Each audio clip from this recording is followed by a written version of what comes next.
Hey guys, good morning. Welcome to another episode of MC Commute. Today we're going to be riding to the motorcyclist office in Southern California on BMW's 2020 S1000RR. Today's episode of MC Commute is brought to you by Speed and Strength. On today's ride, I'm wearing the Speed and Strength Revolt jacket, Insurgent boot, and Havoc denim jean. If you want to know more about these products, please check the link in the description of this video. Now let's go for a ride.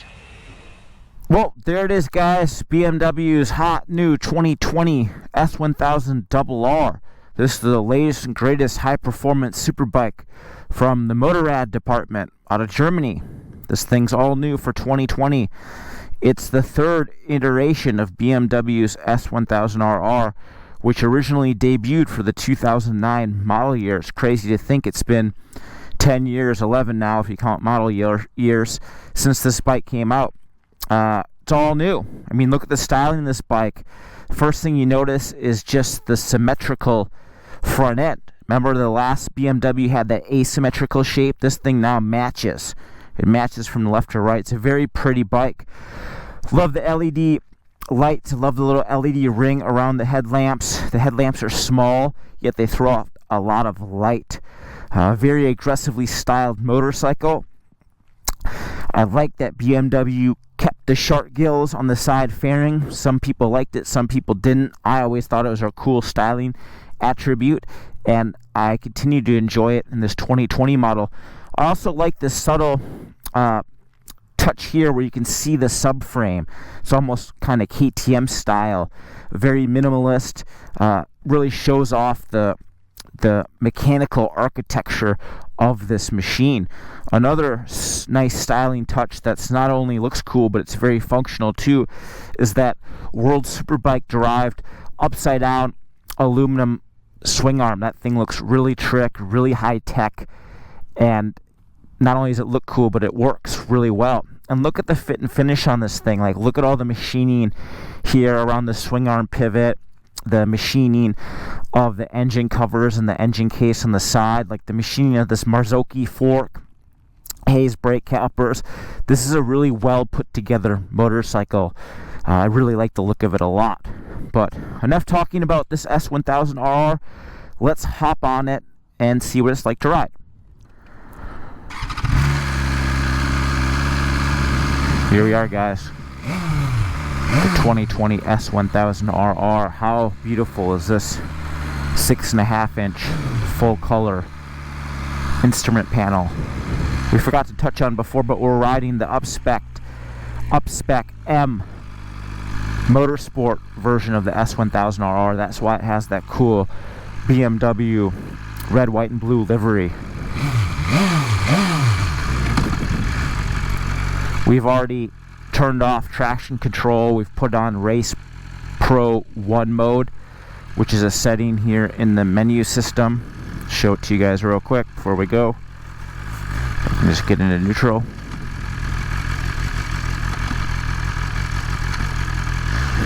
Can't get into neutral. We're in neutral, thank God. Let's go in here. Settings. We've got the little multi-wheel thing we can use here to make adjustments. And here we are. So for Race Pro 1 mode, we've set the engine to maximum power, engine brake maximum, because I like maximum engine brake when I ride on the street. We've turned off DTC, I believe. Let's look here real quick. Traction control is still on, so we'll just manually disable it here through this button right here. And then everything else is off aside for ABS. ABS is still on, and I don't know how to shut off ABS. So front ABS is on, rear ABS is off. I don't mind front ABS being on as long as rear ABS is off. That's how we do that. You access the Race Pro 1, 2, and 3 functions as part of BMW's Upspec M package. So the Upspec M package allows that feature.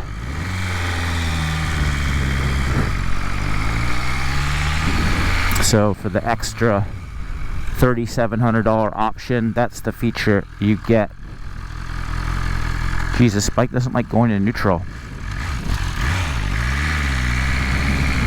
We're on the My Vehicle setting.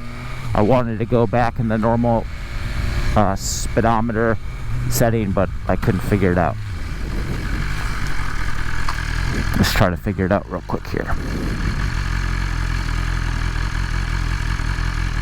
How about we just do this, guys? We'll make it real easy. Reset. There. Now we figured it out. Great. And away we go. Ergonomics of this motorcycle. The S1000RR has always been a more friendly motorcycle to ride, for at least for taller guys, ergonomically. The guys who actually built and engineered the original S1000RR, believe it or not, they're kind of taller guys. I think one of the lead engineers is actually taller than me. He was over 6 foot tall. So, that being said, of course, the bike was engineered for taller dudes. The riding position was a little bit more stretched out. You know, around 2009, 2010, all the super bikes were getting smaller, more compact not only in terms of width, but here from front to back. And BMW, the bike was definitely slim, but it was a little bit longer, which I liked. I still like. This thing is a little bit shorter now, though, from front to back.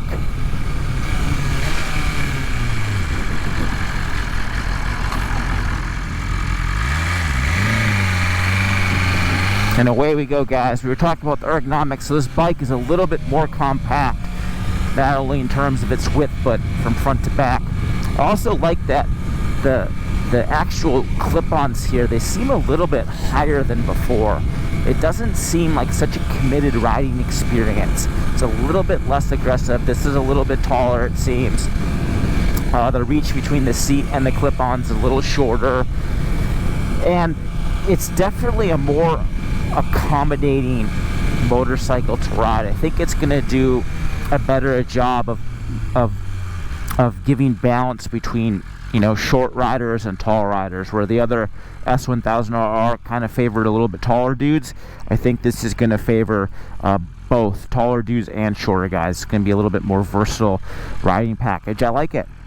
I really like the shape of the fuel tank, how it's got these cutouts so you can really put both feet on the ground easily. You can also squeeze the tank very nicely.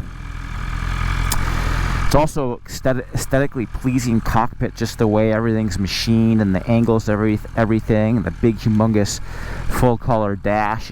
It looks really sweet. This dash display is touch sensitive, away from perfection. If you could just, you know, manipulate the settings or shift gears pushing that button. Just joking. But if you could manipulate the settings via touchscreen, that'd be really awesome. But to be fair, this BMW proprietary multi-wheel design works really good, and once you mess around with the menu functionality a little bit, you'll get a hang of things fairly easily. We're in top gear, 68 miles per hour. This bike has cruise control, just like the last BMW. Cruise control. It's part of the Select package. So to get the cruise control, you have to have the Select package, and if you get the M package, it's got to include the Select package. So basically, if you want the M package, you're paying another $5,100 on top of the base MSRP. As this bike sits, it's $22,100 for this particular machine, the way it rolls.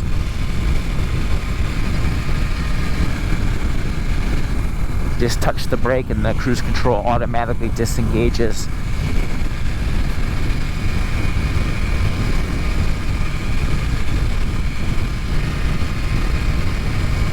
The seat's fairly comfortable. It's a small seat, but it's got some padding to it. So the actual size of it's not that big, but there's some support to it.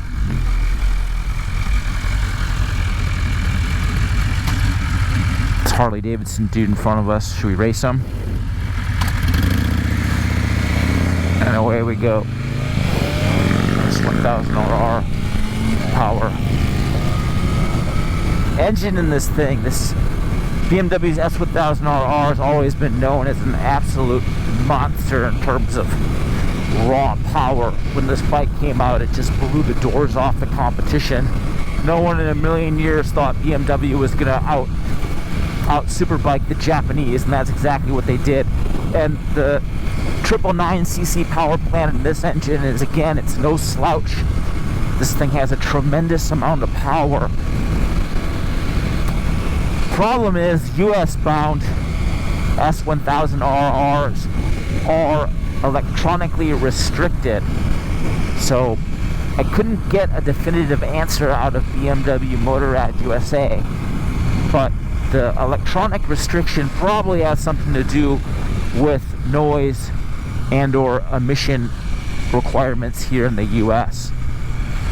So if you try accelerating at wide open throttle in the lower 3 gears, the bike won't actually give you full throttle. So that acceleration right there, even though I had the throttle twisted wide open, it wasn't giving me anywhere near close to wide open throttle. So that's a restriction that it really hurts the BMW, not so much on the street, but on the track. My God, it's got a huge flat spot at 6,000 RPM. 6,000 to 8,000 RPM, huge flat spot. Of course, fixing that little hiccup would be a ECU flash tune away from perfection. You hand over your ECU to a flash tuner and they recode it, max power everywhere, throttle bodies full open everywhere, and you'll be rocking and rolling. On the dyno, this bike made 183 horsepower.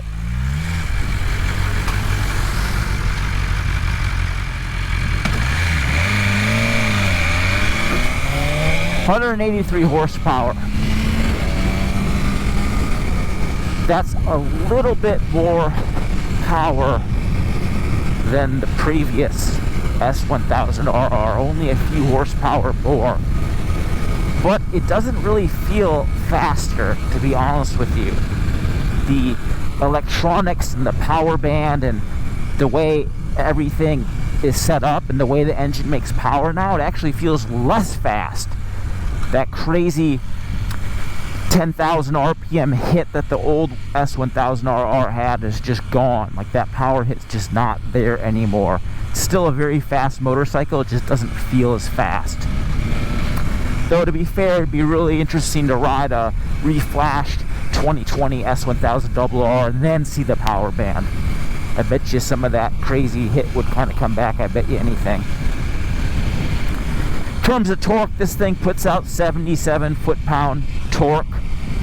It's actually a little bit less peak torque than we measured with the previous S1000RR, which is kind of a surprise, because this engine employs BMW's new ingenious shift cam technology. And what that is it's the intake camshaft has two different sets of cam lobes. So below 9,000 RPM, it runs on a specific set of cam lobes, which help maximize engine torque, fuel efficiency, and reduce noise. Then above 9,000 RPMs, the camshaft actually slides into its max lift configuration for maximum performance and top-end power. It does this completely seamlessly. You never even feel it in actuation. Spent a lot of time with it on BMW's R1250 GSA, and it's just marvelous. I really am impressed by the shift cam system. Not so much on this bike, but on the GS. But I think once you get this bike reflashed and everything tuned, the engine in this thing will be an absolute ripper. Still sounds cool though. I stalled it, sorry guys. When you're riding this thing, you definitely know you're on a BMW. Just the way the engine idles, the sound it makes, it's got a very unique sound and character, even though it's a traditional inline 4 16 valve with dual configuration. This engine though, one critique about it is it vibrates a ton. here at 5,000 RPM, it's not so bad, but if you get the engine spinning up here at towards 8,000 RPMs, or even north of 9,000 RPMs, the amount of vibration coming through the handlebar and the foot pegs is literally excessive. It's crazy how much vibration this engine delivers. Now, to be fair, the old S1000RR engine had some vibration too. It wasn't excessive, but there was some there. This one is downright excessive at higher RPM. Keep it short shifted though at low RPM and it's actually quite smooth. But definitely one gripe about this engine is it just has tons of vibration. Tons.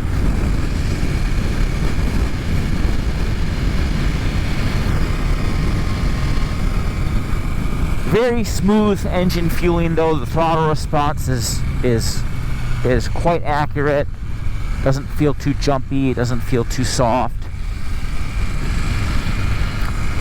We'll really get to experience how the throttle feels during the wheelie test. That's always the ultimate test of throttle response.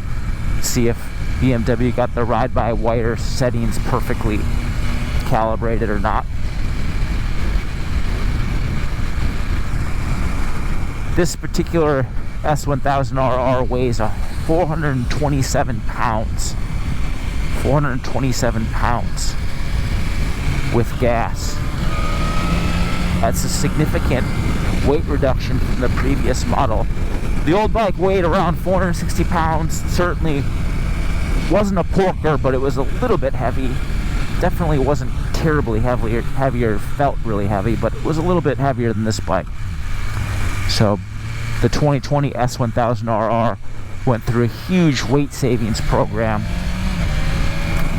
Engineers lopped off nearly 9 pounds just from the powertrain alone, if you can even believe that. It's unbelievable. And obviously we're riding on the street, we're riding to work, but you know, on the racetrack, the handling ability, the way this bike turns directions, how light it feels from side to side is unbelievable. Of course, those OE carbon fiber wheels certainly help. You know, light is right when you are talking about reciprocating mass. And this bike is unbelievably agile. On the street, you don't notice it as much. Definitely goes where you want. It takes very little effort through the controls to get turned. But on the racetrack, you really notice how agile this BMW is. As part of the M package, we're riding on BMW's DDC Dynamic Dampening Control suspension. This type of suspension was first outfitted on the HP4 2013 S1000RR and then later incorporated into the base model. And the DDC system at a mellow pace like we're riding right now functions perfectly. So good. At a calm, moderate pace, it works great.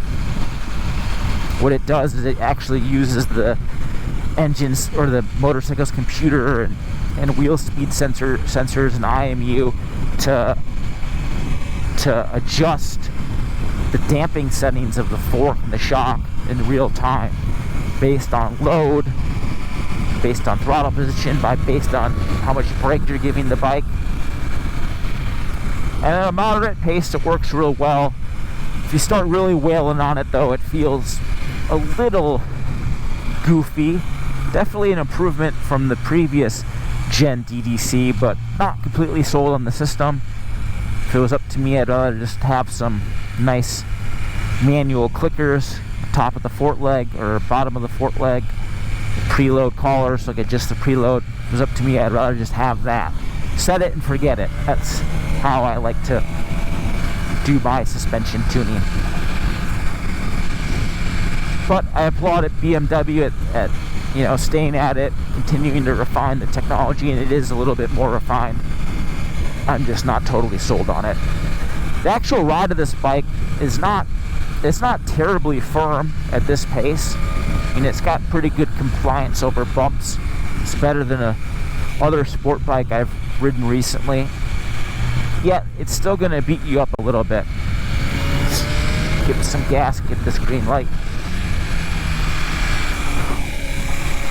This bike comes equipped with BMW's Gear Shift Assist. What that is it's electronic quick shifter ability on the upshifts, and then auto blip downshift ability. So when you want to downshift, you just press down on the shift lever and it automatically downshifts for you. No clutch needed. There's that flat spot. So right there, you're giving her the beans, and even though you're giving her full beans with the throttle tube, the engine ain't giving you full beans. It's really apparent.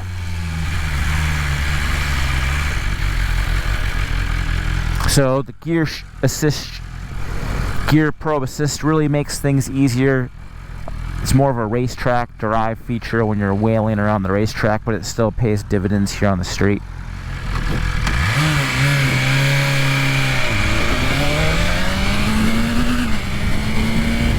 First gear is a little bit tall on this bike, but most super bikes and track bikes have tall first gear.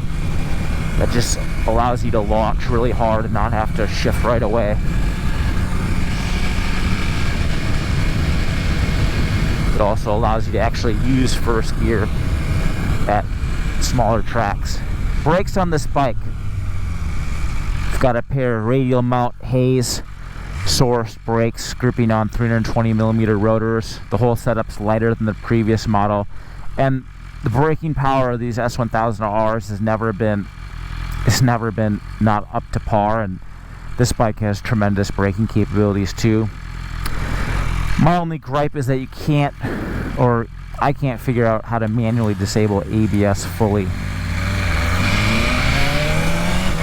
When you have ABS in its lowest setting, the rear ABS is actually disabled, so you can lock up the rear brake, but the front one you still can't. But to be fair, you can still do nose wheelies and endos with ABS enabled. You just have to be really smooth on the front brake and the fork, or else it'll start modulating. We got R6 dude right next to us. I'm sorry, R3 dude. Alright guys, we're almost here to the motorcyclist's office.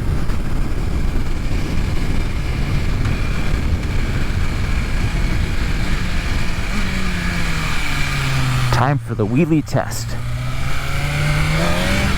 Do a little wheelie test warm-up. Alright guys, here we go. Oh yeah, she does wheelies great. Yeah, real good. Throttle response feels good too. Now let's do the back and in test. We've got rear ABS disabled, so we can do it.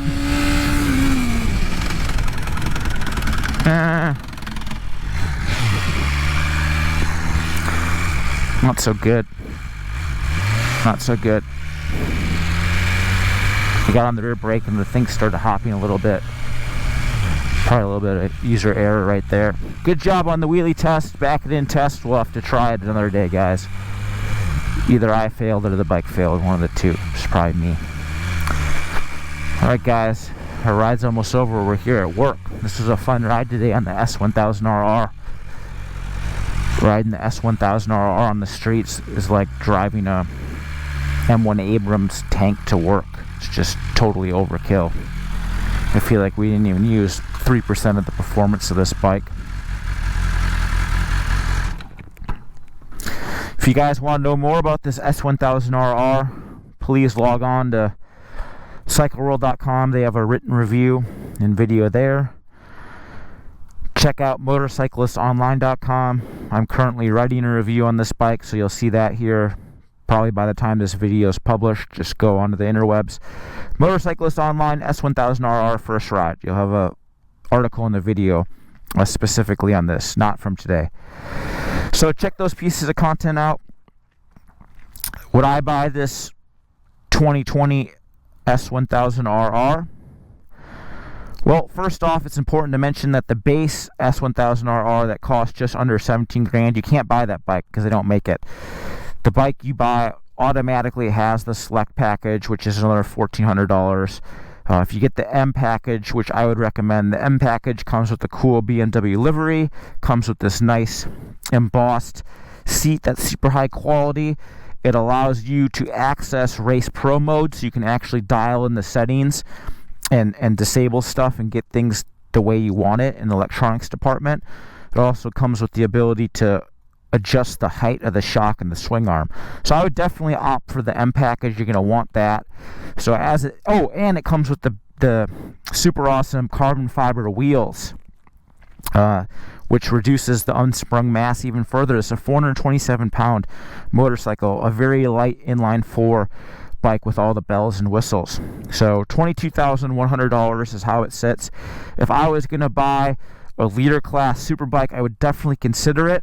You know, knowing that the bike is locked out of the factory and you have to reflash the ECU is kind of a buzzkill for me a little bit, but realistically, once the aftermarket figures that out, you're going to spend $500-600. They're going to reprogram it. They're going to be able to tune the ECU to exactly what you want. So I like to have my throttle bodies open under deacceleration, just to kind of give the bike even more freewheel effect, stuff like that. You actually can tell the tuner to tune that kind of stuff, and once you do that, this bike's going to be awesome. So $22,100 plus another $600-700 for the reflash. You're into this bike for, $23,000 almost. And if you're looking for a top of the line leader class super bike, I would definitely consider this bike. So yes, I would potentially buy this bike. I really like it, even though it's locked out of the factory. Great bike. Good job, BMW. Let's fire up a little questions here, guys. Let's do some Q&A. Let's fire up the Instagram machine. All right, guys. Q&A time. All right. First question. Let's go right to the top, man. When do you think petrol will run out? I don't know. We're going to skip that one. VJ_Slipstream asks, is the American version down on power compared to the European ones? It's not down on power necessarily. It's just got that huge flat spot between 6,000 and 8,000 RPM. You can't accelerate wide open throttle in the first couple gears for whatever reason. Maximum power is still maximum power. So that's the answer to that. Fat Biker asks, is it comfortable to ride long distances the older one? That's going to be an interesting question. I haven't really ridden this thing that far.